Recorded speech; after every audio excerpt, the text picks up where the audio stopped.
Hello everyone, welcome to this webinar EV plus Carport PV and focusing on the future of this magnificent application.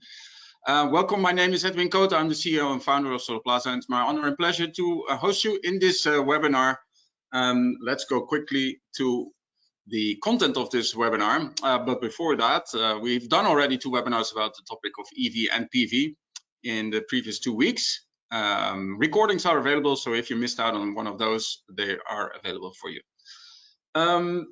Today, not before we just discuss for a little few minutes about Solarplaza, a company founded in 2004, based in the Netherlands. We've done more than 180 events. Next year, we're going to celebrate our 200th event, and we've done so over the whole world, a lot of events, conferences, and trade missions. We have also founded a consultancy company, so a little bit more on the promotional side of Solarplaza. Solarplaza Consultancy for one-on-one matchmaking, specifically developers and investors. If you're interested, please reach out to our Solarplaza Consultancy company. And we have founded the Solarplaza Foundation. Part of the profits of our company go to the foundation, and we use that to accelerate the sustainable energy transition for also less privileged people in this world. Some practical notes. As you can see on the right side, we have a menu, and there you can there's a chat box, and then you can send us questions, and I will urge you to do so. Our aim is to make this webinar interactive, so feel free to drop your questions to the speakers for discussion after the presentations, and yeah, you can also use it for some technical issues if you have them. My colleague Tom here is with me on the table, and he is willing to answer your questions on the technical side as well. Like the previous 2 webinars, we'll make the presentation slides and recordings available. Give us 1 or 2 days before you receive an email with more information about that. Today on the agenda, 2 presentations, very interesting ones. One by Fenneke van der Pol from CE Delft, and one by Jens van der Laan. He is head of business development at GroenLeven. And we'll have time for some Q&A. But before we go into the first speaker, let's go and do a poll question. In order to make this webinar interactive, we would like to a little bit more to understand what your background is. Also for the speakers, this is interesting to learn. Who do we have in this webinar? So are you active in the PV business or active in EV and charging business? Or are you just a company, or not just, but are you a company and organization very interested in the topic of PV and EV? Maybe to, at some point in time, install a carport, PV carport with charging points on your premises? Or are you somebody else just interested in this topic? Please make your choice, and let's see what we've got in the room, in the virtual room. So we see, yeah, almost half of the people active in the PV business, and some people with 25% from an organization or company interested in the topic. Few people also active in PV, 20%, and a few others. Nevertheless, welcome to all of you. And we have a next poll question, and that is, what would you like to learn in this webinar? Please also make your selection. Is that more on the potential and opportunities, solar carports, or do you want to learn more about the challenges of developing solar carports, the business case, or the technological developments of these solar carports? Or is there another topic you want to learn more about? Please make your choice, and let's see what the results will be. And what do we... Oh, very interesting. A lot of interest in the business case for solar carports, and equally spreads potential and challenges of solar carports. I think we can reveal that all of this will be discussed during the upcoming 2 presentations. So let's go to the first speaker. Her name is Fenneke van der Pol. She's working at CE Delft, researcher, and she's a consultant on sustainable cities. Main focus lies on local energy transition, provides spatial and economic data analysis to help and build design local climate policies, including local heat transition plans and mapping demand and supply of renewable resources, including solar and wind. And last year, in collaboration with the consultancy firm Mirage, she conducted the first comprehensive analysis of the current state of the market and spatial potential of solar carports in the Netherlands. She has a background as a Master of Science in Spatial Transport and Environmental Economics, and a Bachelor in Earth and Economics. Welcome, Fenneke. Can you hear me? Yes, I can. All right. And if I'm well informed, we start with your presentation as well with a poll question, do we? Yes, I get a signal. Yes, we're going to do it. It's a question, kind of a quiz question. And we're going to bring it up the screen. And here it is. Before Fenneke dives into details, what is your guess of the amount of available square kilometers to develop solar carports in the Netherlands? So make your guess. And Fenneke is going to reveal the answer in her presentation. Interesting to see what that potential is. So make your choice, make your bet. No prizes to win, but it would be nice if you were willing to cooperate. And let's see what the answers are. All right, so I think the audience believes there is a pretty large potential for solar carports. Well, Fenneke, the floor is yours. Please take it ahead in your presentation. I'm looking forward to see what the real answer is. Thank you. That's quite an impressive introduction. Thank you. Let me see. Everybody can see my screen now, right? Yes. Perfect. Well, I started off with some recent news articles that some of you might have seen. One in England where there's the government works on a ban on solar farms, and one on a conflict about solar farms in the United States. So that's two examples of where the generation of renewable energy has been quite in some conflict in different countries. And another interesting one is that in France recently, the French government released that next year they want to require all large car parks to be covered by solar panels. So the French government is already starting on getting more solar carports done in France. So that's a bit about some recent news articles. Let's see. Today, I want to show you some important insights on the potential of solar carports, as Edwin already said.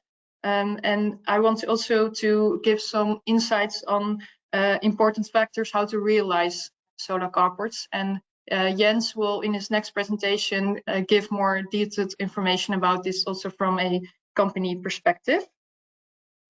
A little bit about, well, Edwin already introduced me, but I work at CE Delft, which is an independent research and consultancy company.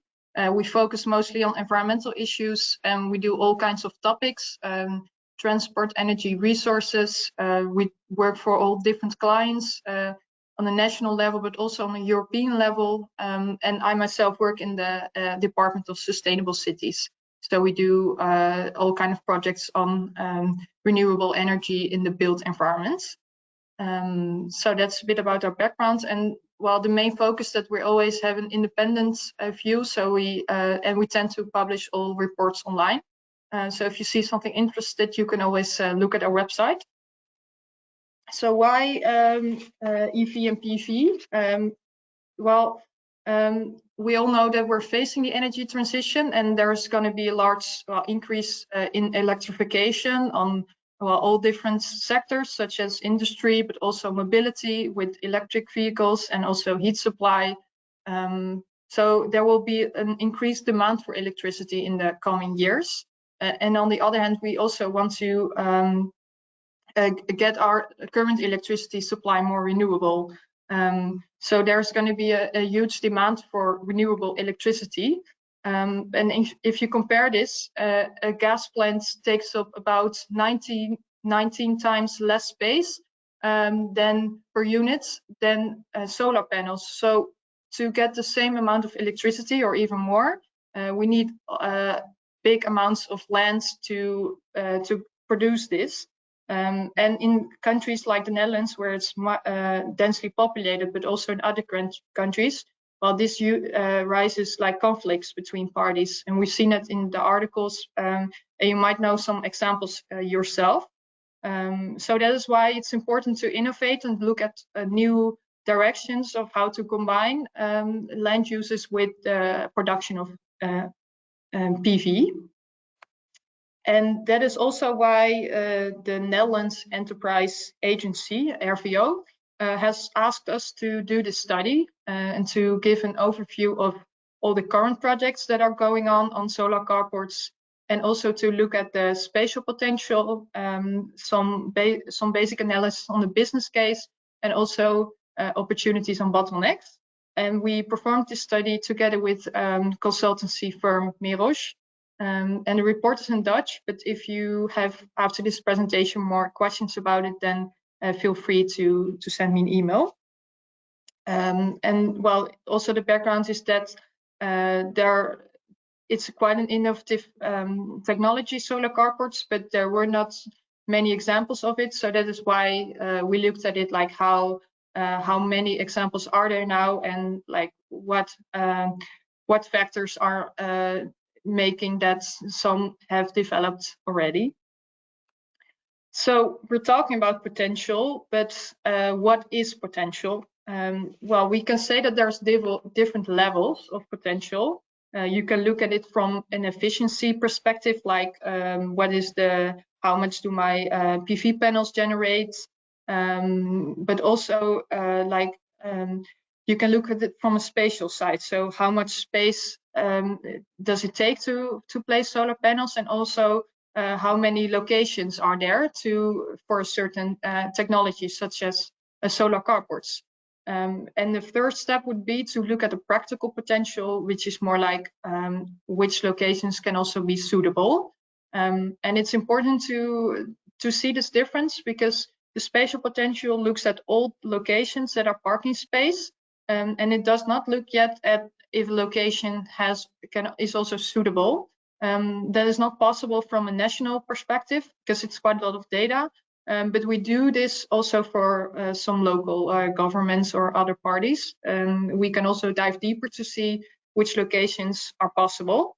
And well, to give you an example, I've included 2 parking spaces here in the Netherlands. The left picture is actually right in front of my office. It's quite an old office. It also explains the weird old painting behind me. We in the Netherlands are a bit crazy that we even park our cars next to canals. And in days like this, where it's quite cold, it's a bit dangerous.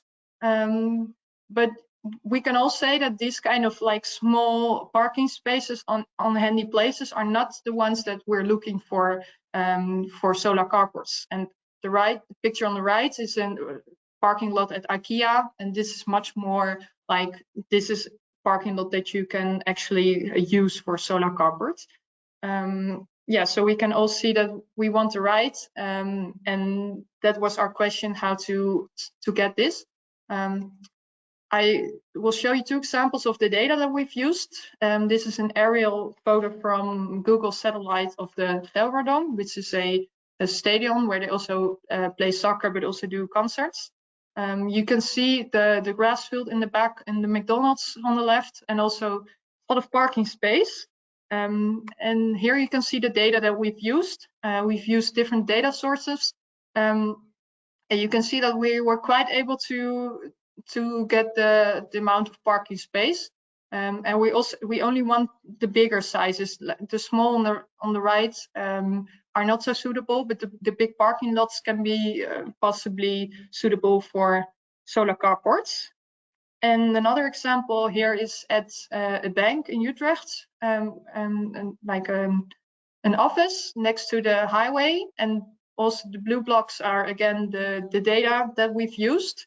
And in the next picture, you can see that the carport is already being used for a solar carport. So they already put a solar carport over the parking lot. So you can see that we've actually been quite able to detect these parking lots to see which locations can be suitable for solar carports. Does not mean that all locations are suitable, but it's quite a funny example that how sometimes the data really match reality. So you can be quite curious to know the answer on the poll question. We found that in total, there's about 80 square kilometers of parking space here in the Netherlands, which is actually quite a lot for such a small country. And if we use also the amount of power that you can produce from with certain panels, we can see that there's about 9,000 to 11,000 megawatt peak that you can place on if you cover all the available parking space in the Netherlands. So that is like the maximum. And this can generate around 8 to 10 terawatt hour, which is like quite a lot. And it's about 25% of our total renewable energy goals here in the Netherlands.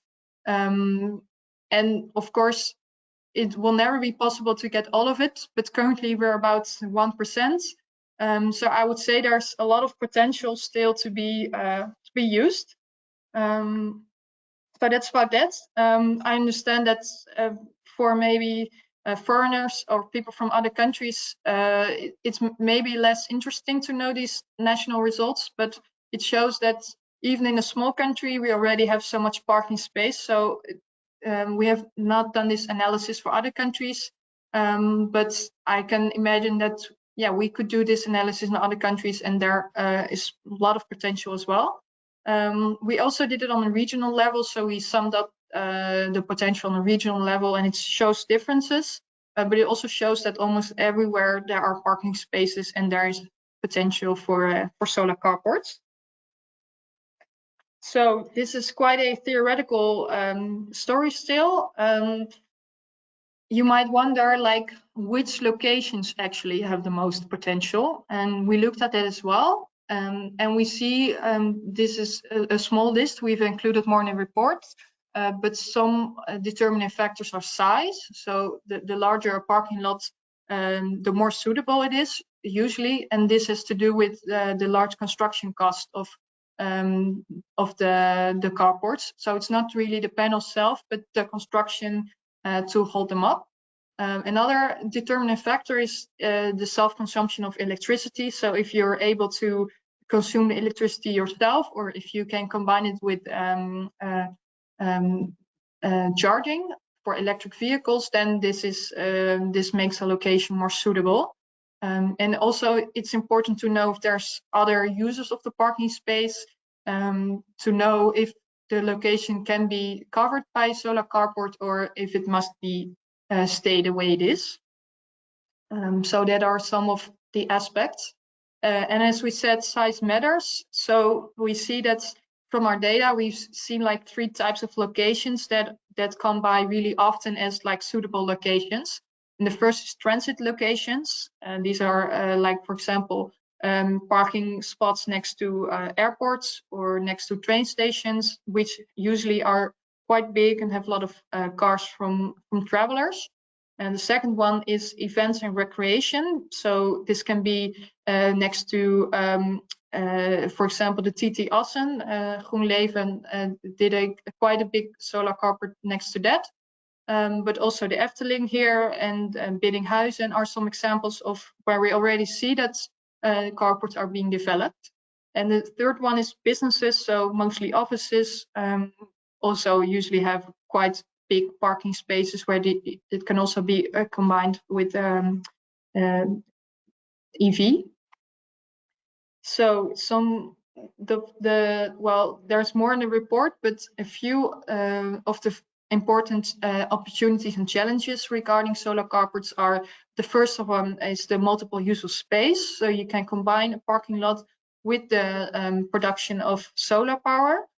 And you can also combine it with EV, with charging. And the third one is weather protection. So it also protects your cars from weather influences, which is also quite a opportunity. And one of the challenges is still the investment cost, and that is mostly on the construction side. It's the other demand for parking space, which can be the yearly Christmas fair, for example, but also if a developer wants to use the parking space maybe in 10 years to build a building, then it's also less suitable. Third one is the distance to electricity networks. If it's maybe quite far from the network, then it can be a challenge to connect it and also can be quite expensive. I wanted to show you some innovative examples of carports that are already being built. One is next to Disneyland Paris. They made this huge solar carpet with a picture of Mickey Mouse, which you can see from the air. So that's quite a cool example in France. And the other one is a small one, so it does not always need to be a big carport. It's a small carport with for only 6 vehicles. It's the province house of a region here, and they combined a solar carport with underground battery storage and also a smart charging system where also residents from other neighborhoods can park their car even outside of office hours. So that is quite a cool innovative example of how you can also develop solar carports. It does not always have to be just a big carport, but it can be innovative as well. So I would say we have this big potential here in the Netherlands and also in other countries. So to all developers here in the room, I would say, who wants to develop the next one? If you have some, here are some links of the report that we wrote and also a white paper that I contributed to, and this is in English. And if you have other questions, you can contact me at my address. Thank you, Fenneke, for a very nice introductory presentation on the potential of solar carports. I would urge the audience, if you have any questions, please make use of the chat box and send in your questions. I have a question for you, Fenneke. What do you see as the latest trends with respect to solar carports? If you have investigated quite a lot of them for your report, is there any trends that can be signaled? Well, one of the latest trends I've seen is the use of bifacial panels. So sometimes bifacial panels are used on the ground for both sides, but they can also be placed on carports, and then they attract sunlight both from the top and from on the ground. I think IKEA has some examples of bifacial panels. Yeah. Did you also deep dive in some of those projects and investigated what were the key challenges that these carports were facing when being developed and built? Yeah, we did. As I said, a big challenge is the construction cost. They're still quite high, and also last year cost also has risen. So the costs are usually a big challenge, and it can also be the aesthetics of surrounding, like maybe residents that can be against it. And sometimes projects fail because governments can be quite like slow to respond. So if you take into account that people participate and are happy about it, then that really makes the timing better, and that also increases the chance of a successful project. Yeah, and finally, last question before we go to the next speaker. You did the study in the Netherlands, and you said like that the results, you know, in terms of what is possible in other countries might be similar, you know, in a relative way. Is it not that in other countries there is more parking space available, or are we a very cool example as the Netherlands where we can optimally implement solar carports? Well, I think there's a few things. I haven't looked at data from other countries, so I cannot say it by heart. But in the Netherlands, we are densely populated, so we have quite some parking spaces at weird locations, like next to canals or in streets. And you see in other countries, there's usually bigger parking spaces. Like in France, there's these huge parking spaces next to, for example, supermarkets, and also in the States. And these locations are mostly the most suitable for solar carports. So I would say that these like big parking lots are easier to put carports on than in a very densely historic center, but it doesn't mean that it's not possible. No.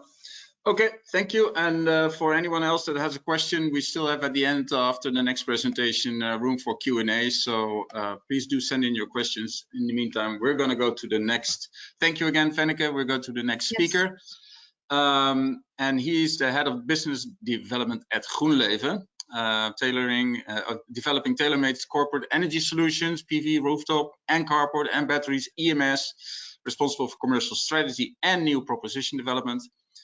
Country responsible for the Dutch C&I solar market, training and coaching a team of business developers. Learned almost all there is to know about the global PV industry in his previous role as manager business development at Solarplaza. Very nice to see a colleague, former colleague, back here in a present speaking out on a new topic, and has a background in business and sustainability.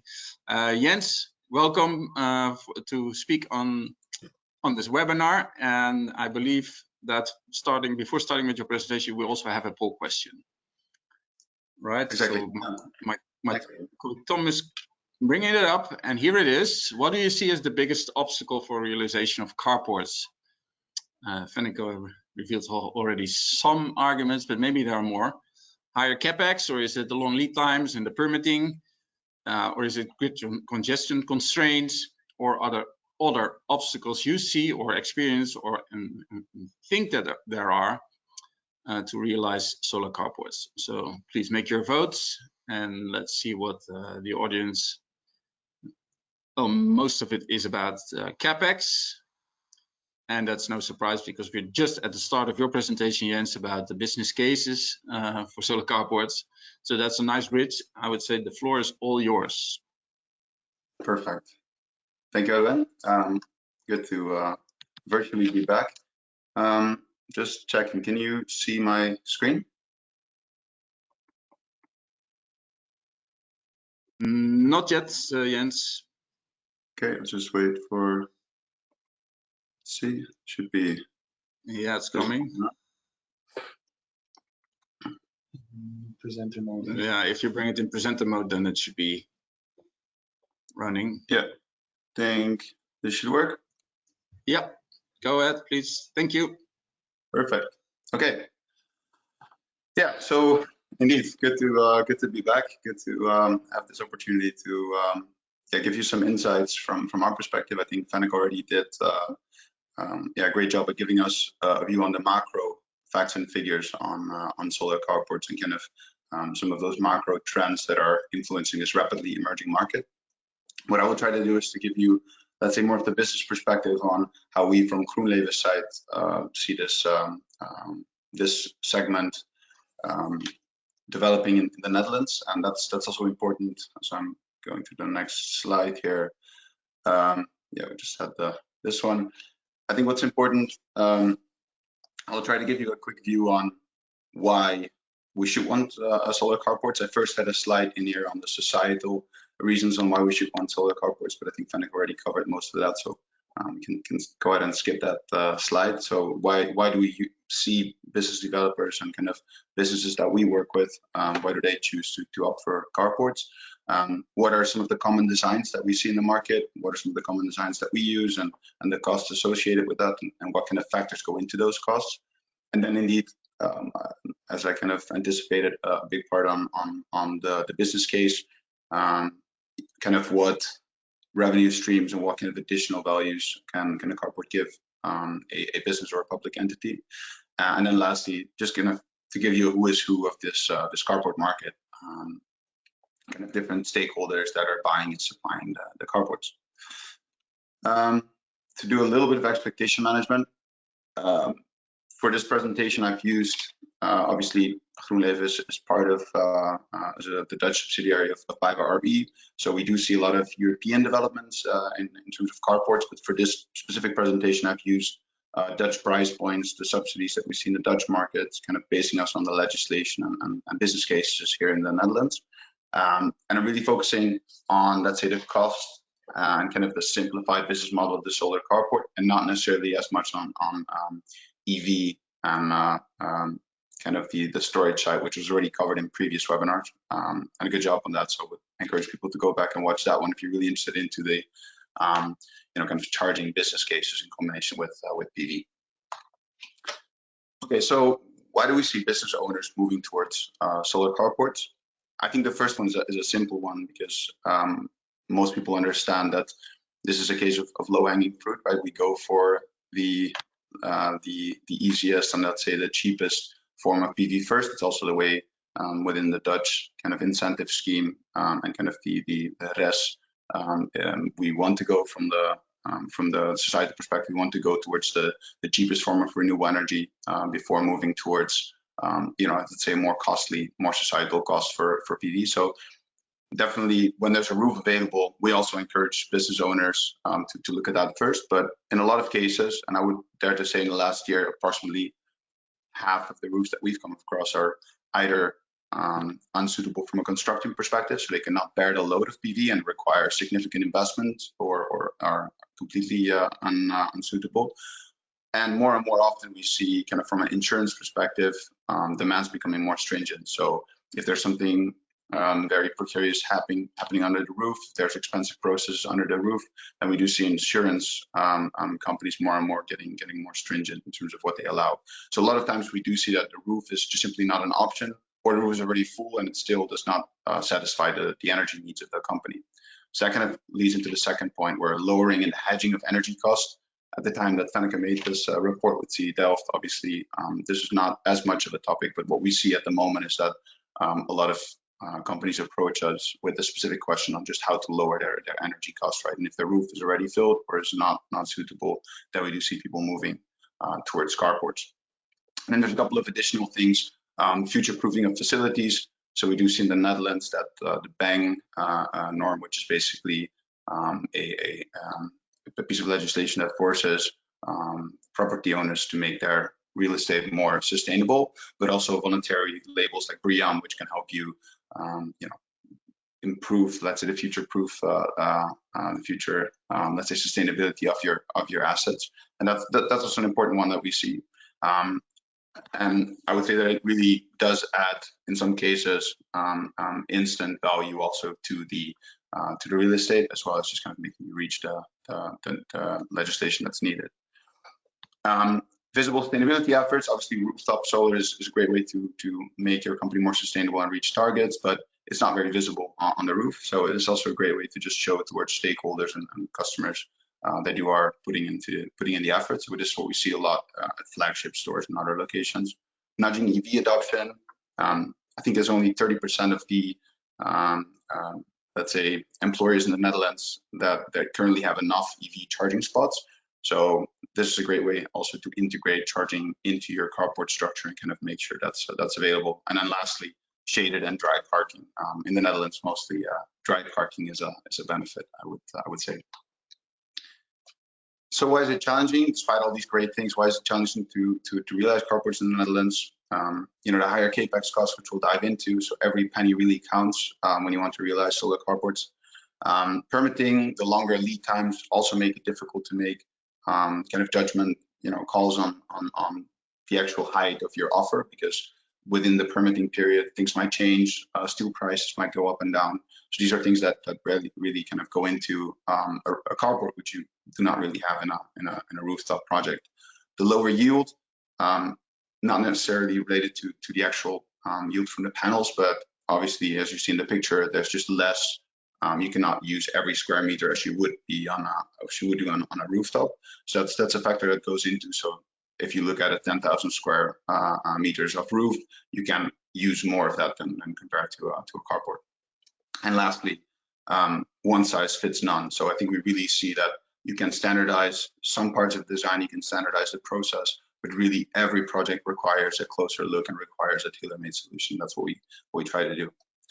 And I'll get into this comparison a little bit later, if it's fair to compare the rooftop or carport. So what are some of the key Carport designs, so we see a lot of people trying to find the optimal design because you still want the parking lot to have optimal usability. So things like loss of parking spots, the ease of parking, so not running into one of these beams. What percentage can you cover to optimize shading, etc. And also the ease of charging, how easily can you charge? What is the total cost and future-proofness? These are some of the main considerations that we look at, and there's a host of different design opportunities. These are just some quick sketches of different designs that we see in the market. It's kind of this M shape. If you look at it a bit creatively, the top one here, the pergola, which is kind of a complete coverage of your parking spot. And then I do think at the moment the most popular, at least the one that we see most commonly in the market, is the Y shape. And the reason that this is a popular design is that you do see that the poles on the entrance side of the other two designs are significantly diminishing the usability. So usability is usually less because there's just less obstacles in the Y shape. But also we see that the, let's say, kilos per parking spot is just a lot less on the Y shape, and really being able to optimize the material usage both from a sustainability perspective and an economic perspective is really key. So this is something that we see most common in the market, although it needs to be said that every location requires a specific design. So all of these are being used at the moment, but definitely the Y shape is the one that we see most commonly in the market. Don't want to stop too long on this one. I think Venk already shortly introduced kind of this setup. This is a picture from the report from CE Delft. But for us, it's already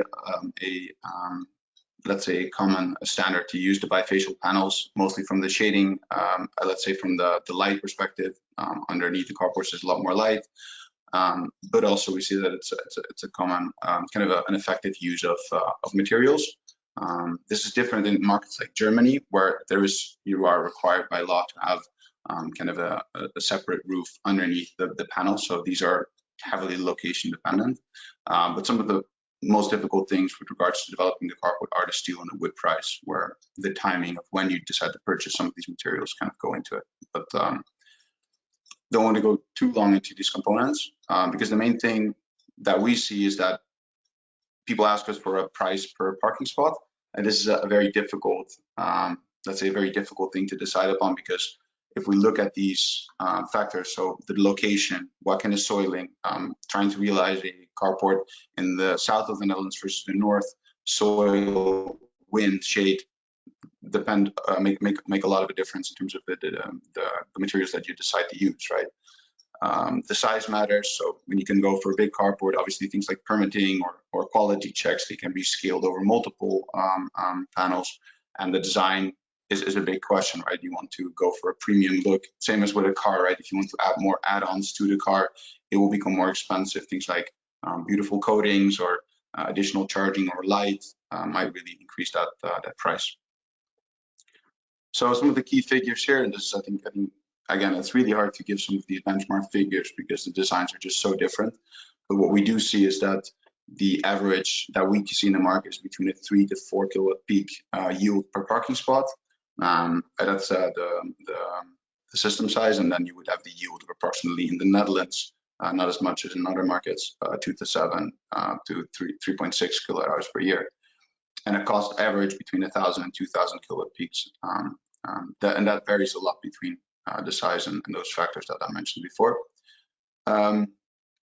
Overall, you would get up to an LCV right now between 10 and 13 cents, and that is significantly higher than what you would have with a rooftop.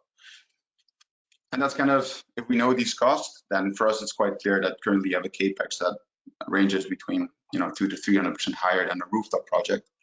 Under the Dutch subsidy mechanism for solar, rooftop is regarded as equal more or less than a carport. So you would have a similar SDE mechanism applying to the carports. And obviously that is really based on the cost decline of PV and not necessarily based on the cost of the substructure, which is a big part of what you see in most of these carport cases. So this is really kind of the main problem that we do see. There's just a kind of an onderendabele top, as we say in Dutch. I'm not sure if the unprofitable residue is the right translation there, but there's a big part there that's difficult to to bridge.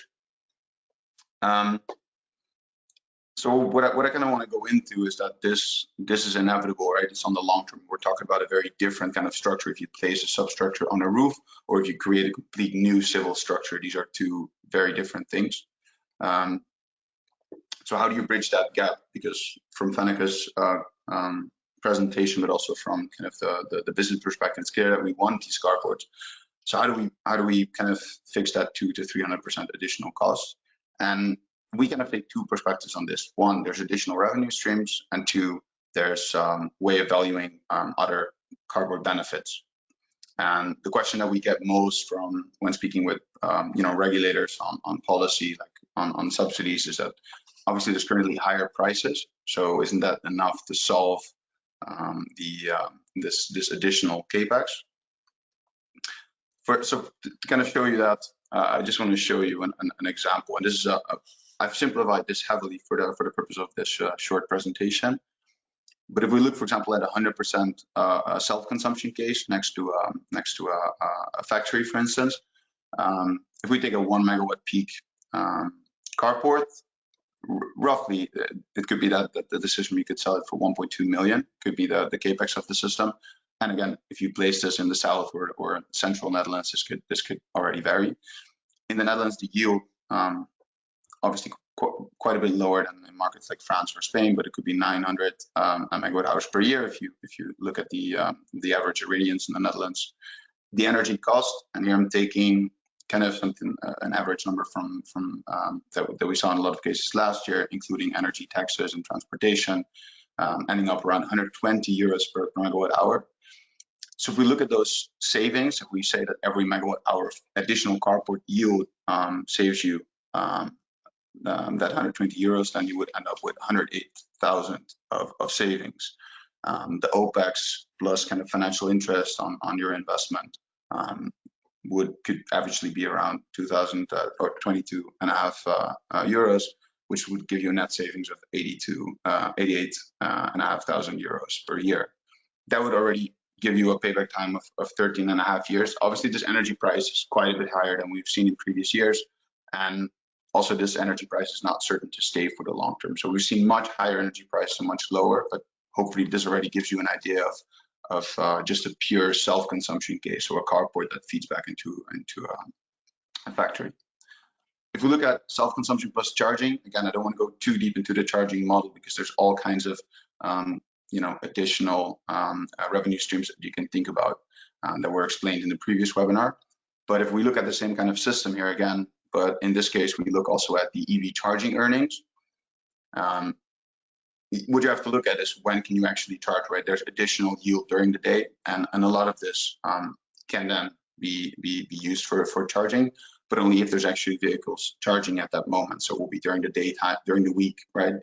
From Monday to Fridays, and it will be only on specific moments.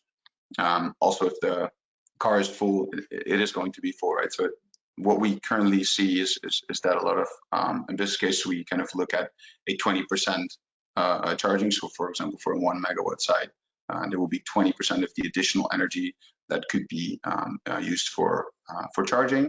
In the Netherlands currently, even charging rates on public locations are above 30 cents per kilowatt. But here we've used 30 cents, which would give you an additional revenue of 54,000 euros a year. So if we kind of look at that, both the additional self-consumption that is left, plus that additional 20% from charging, we would end up at a net savings / earning, because now we're earning, of course, from selling part of the energy to visitors. You would make approximately 120K per year, which would reduce the payback time. So this is obviously, it's already a much better business case, and I think we see already that let's say more progressive business owners will decide to go for something like this. But these numbers, and that's the most important thing, these high prices are uncertain over the total lifetime, right? Everybody's looking at the high energy prices now, but please bear in mind that these systems have to run for approximately 30 years. And the electricity prices, both for charging and self-consumptions, of course, will fluctuate heavily over the upcoming years.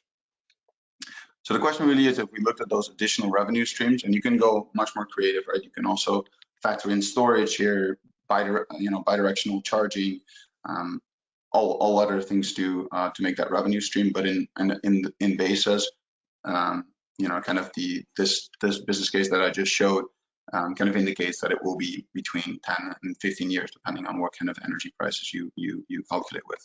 So other factors are needed to create a stable and viable business case for businesses and investors.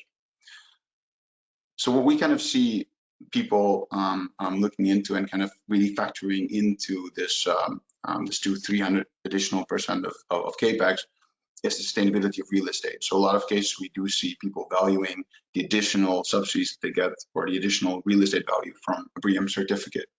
Another really interesting point that we see is the residual value of steel. Obviously, a rooftop project has some residual value for the solar panels, but definitely not as much as the residual value from steel that is being used in the substructure. So this is something that we do factor into business cases when we speak with business owners that want to have that factored in, because obviously the price of steel also in a couple of years down the line will remain high. Additional revenues from parking, this is what we see. Sometimes we do see an additional €1, €2 per parking spots that people can request by basically making that carport, the parking spot a little bit more pleasant by shading and by having it dry. From our perspective, I think there's still a policy bridge also needed. We already see local subsidies in South Holland, around Rotterdam, that province. We do see a specific subsidy for carports up to €150 per kilowatt peak. So we do see these local subsidies, but in our opinion, when you want to sponsor double land use, a subsidy to kind of make sure that a long-term business case of carports makes sense still is valid. Legislation and labeling is another important stick that can be used, although it will not immediately help the business case. Lastly, kind of on the how, we at least see companies also factoring in the visible sustainability, so kind of the improvement into their image, also potential for them to kind of reach sustainability targets. So some companies will actually put a value on having additional EV charging spots available. So if your company needs to drive 100% electric by 2030, to have those additional electric charging points available is of course an important point in kind of valuing the carport, which can actually give you additional charging point if you integrate that into the substructure. But in the end, it's kind of the main, at least, view that we have is, if you take a long-term perspective on carports, the main point will be, how do you look at the LCOE, obviously, by creating a high-quality carport that kind of takes into account also the residual value that the carport will have in the long run, but still these kind of incentives and also a different view on what a carport brings in terms of value for you as a company or a utility will be important to bridge that gap. Yes. Happy to go a little bit more. Yeah. Can you round off in a couple of minutes? Yeah. So I think the last thing I just want to at least mention, we can go a bit more into the business case at a later moment or on a one-on-one.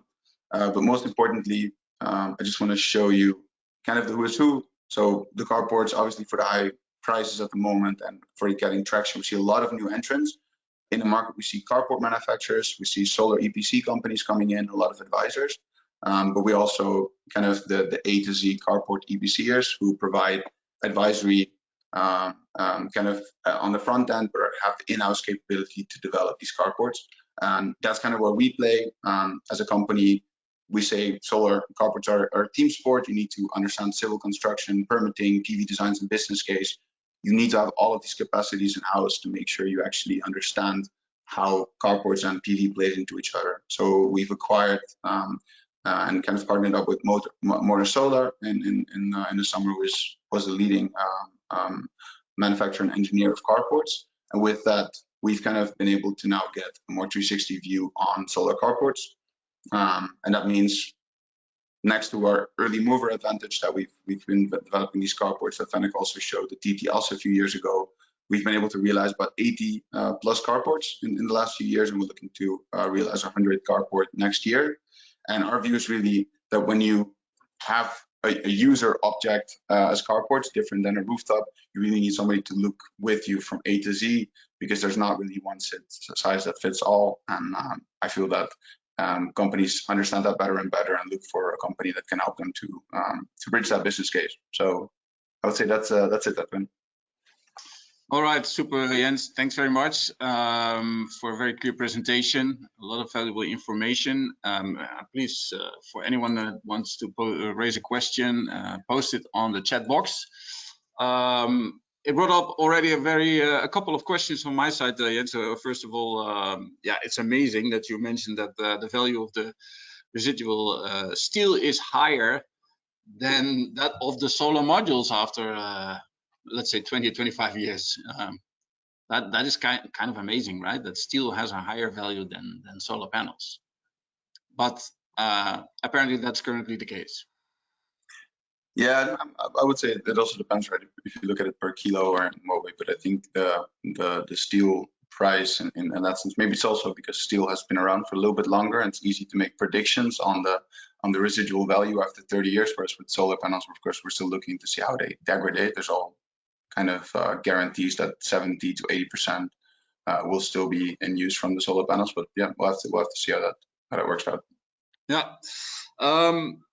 Talking about yeah, the business model, residual value, etc. But I was also wondering, have you seen any other creative business models? I can imagine. I'm just thinking out loud here. If IKEA just puts up the solar carport and says, "Come and shop with us and charge your car for free," you know, the additional value could be in more sales of your products rather than just making earnings from your carport itself.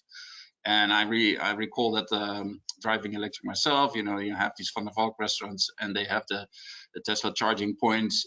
So I can imagine it's very attractive for Van der Valk to sell some extra coffees and meals. But having a solar carport with charging facilities, couldn't that be some other value that is not yet presented in your business case that you see? Yeah, certainly. I think depending on kind of what the business model is, right, the main business model of the company. So I do think companies like Van der Valk and other ones are really looking into kind of having, you know, parking. Parking obviously could be a great source of revenue, and it can also stimulate having more traction, more traffic at your specific site can be a great way of getting additional revenue. So I do think that over time, offering cheap charging opportunities or offering charging locations in general will be already an added value in itself. So for sure, there's definitely creative business models that we see out there. Maybe something for those business owners to show us off, to not reveal their secrets. Yeah. Okay. Yeah, I was also having a very practical question regarding the realization time. So how does that compare to like a roof solar project? Is it a lot more? Does it require a lot more extra time? Yeah, that's a good question, because I think that's one of the main pain points that we see, and we also everybody wants to you know, be quick and of course rush now that the energy prices are high. But yeah, different to a rooftop project, you do have a permitting time, and that depends heavily on the municipality that you work in.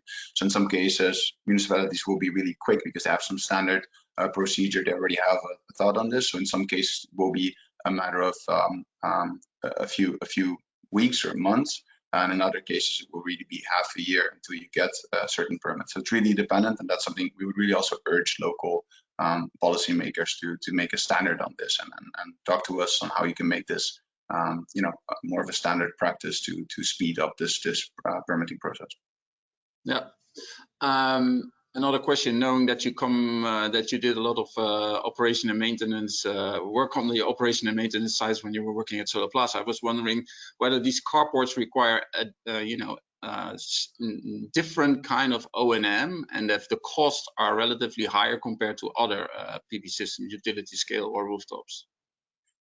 Yeah, in general, what we see is that actually the O&M is it depends what kind of rooftop you compare it with, but with kind of these logistics roof, for instance, you do need kind of equipment to get high up or other things. So of course, carports can be more accessible.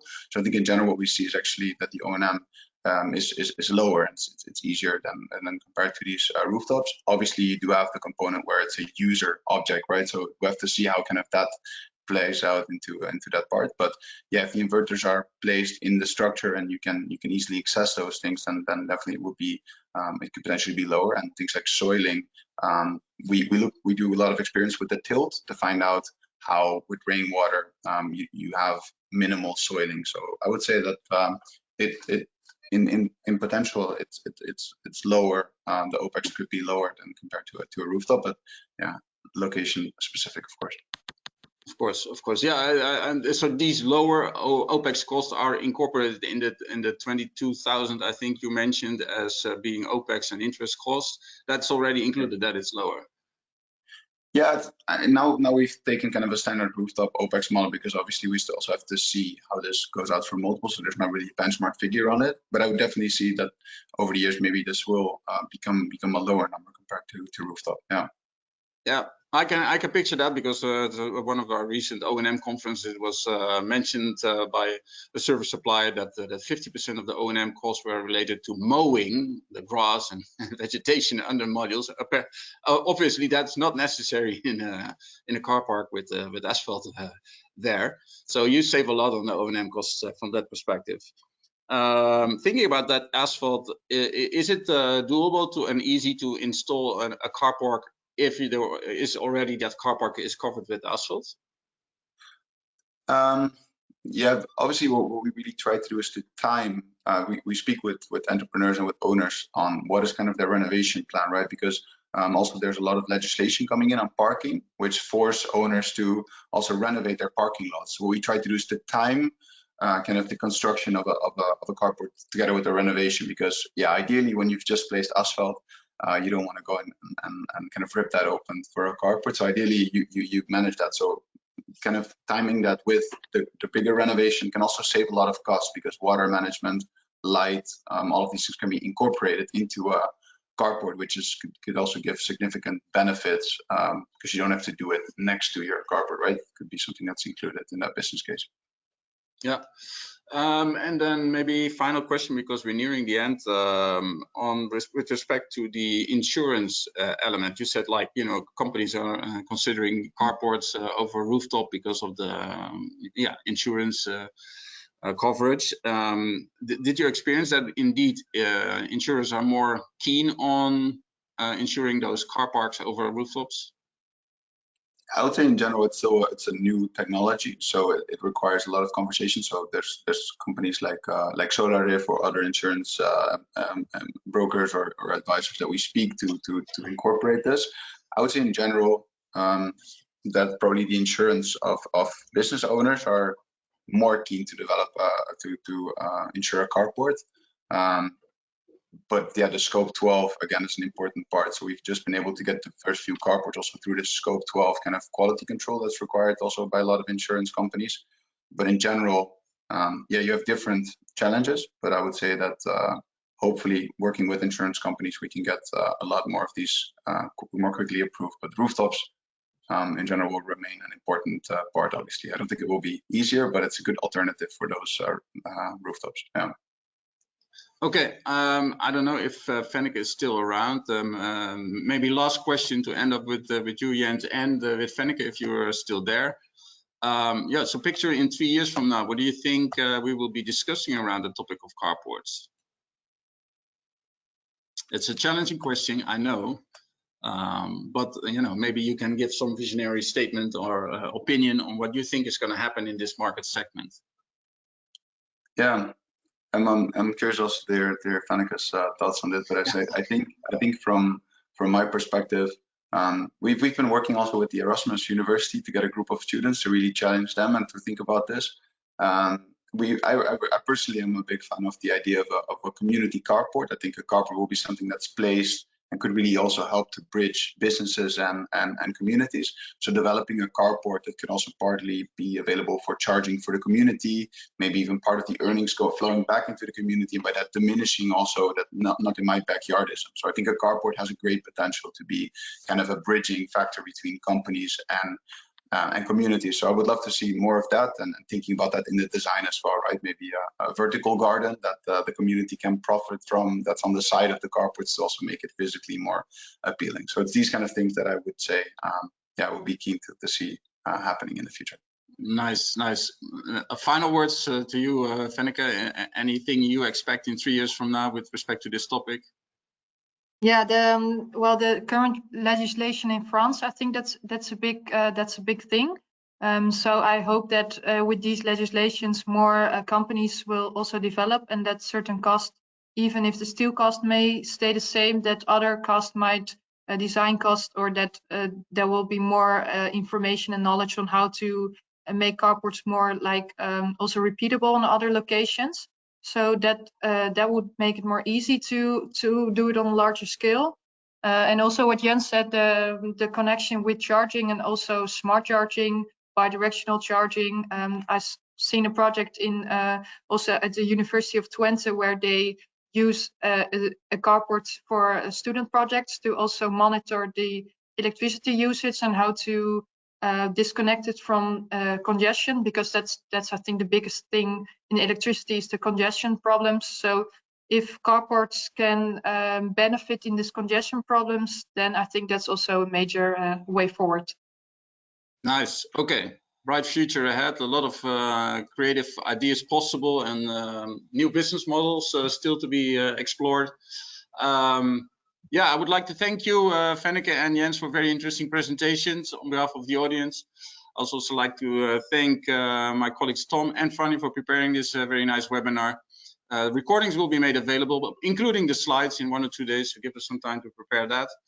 And hopefully I'll take the opportunity for next year. We are planning to do a live event on the topic around PV and EV, and how all these things are going to be integrated and merging into the sustainable energy future. Thank you for listening and joining this webinar, and I hope to see you soon in one of our events. Thank you very much. Take care. Thank you. Bye.